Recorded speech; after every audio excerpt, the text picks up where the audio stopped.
Imam Ahmad, Daruqutni, Abu Awanah, Ibnu Khazimah dan Ibnu Hibban mengeluarkan dari Abi Ibnu Ka'ab radhiyallahu anhu.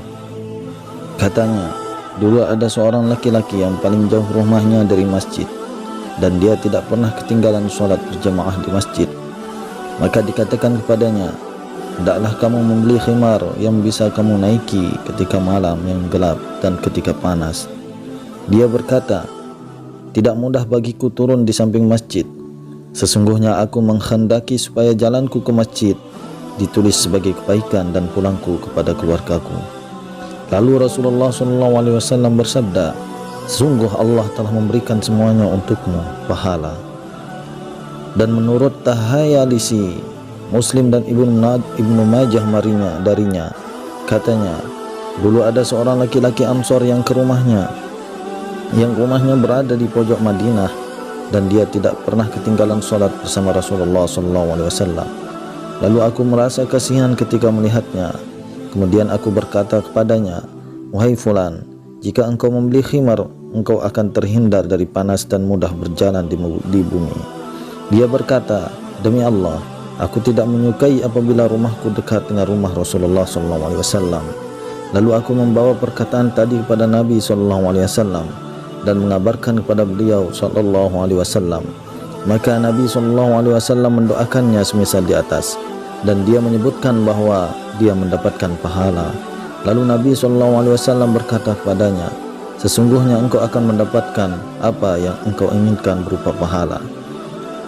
Abu Daud dan Khumaidi juga mengeluarkan dengan makna yang sama, dan dalam riwayat Khumaidi radhiyallahu an terdapat perkataan, sesungguhnya setiap langkah yang dia langkahkan akan meninggalkan derajatnya.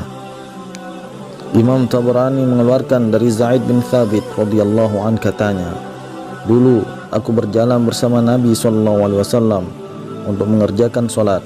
Lalu beliau SAW memendek-mendekkan langkahnya seraya berkata, apakah kamu mengetahui mengapa aku memendek-mendekkan langkahku? Aku menjawab, Allah dan Rasulnya lebih mengetahui. Rasulullah SAW bersabda, tidaklah tergeser kaki seorang hamba di dalam solat selagi dia mencari solat.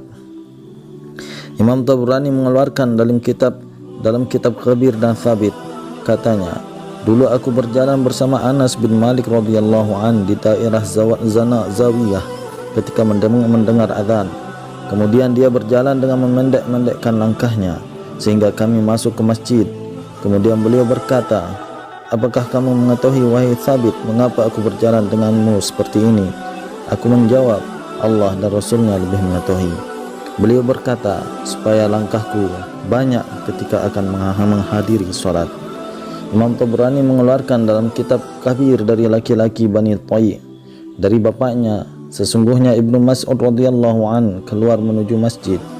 Lalu dia berjalan dengan cepat-cepat. Lalu dikatakan kepadanya, mengapa kamu mengerjakan seperti ini, padahal engkau pernah mencegahnya? Dia berkata, sesungguhnya aku menghendaki supaya mendapatkan takbiratul ihram.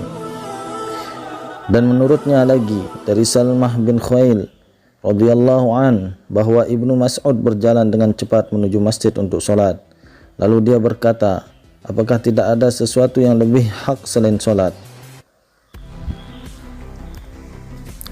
Imam Tabrani mengeluarkan dalam kitab Awsat dari Abi Qatadah radhiyallahu an, katanya, suatu hari kami sholat bersama Rasulullah SAW. Ketika itu beliau SAW mendengar suara kaki yang berjalan cepat di belakangnya. Maka ketika beliau selesai sholat, beliau bertanya, mengapa keadaanmu seperti itu? Mereka menjawab, kami mempercepat langkah kami menuju sholat. Nabi SAW berkata, sholatlah kalian dengan rakaat yang kalian dapatkan, dan qada'lah rakaat yang ketinggalan.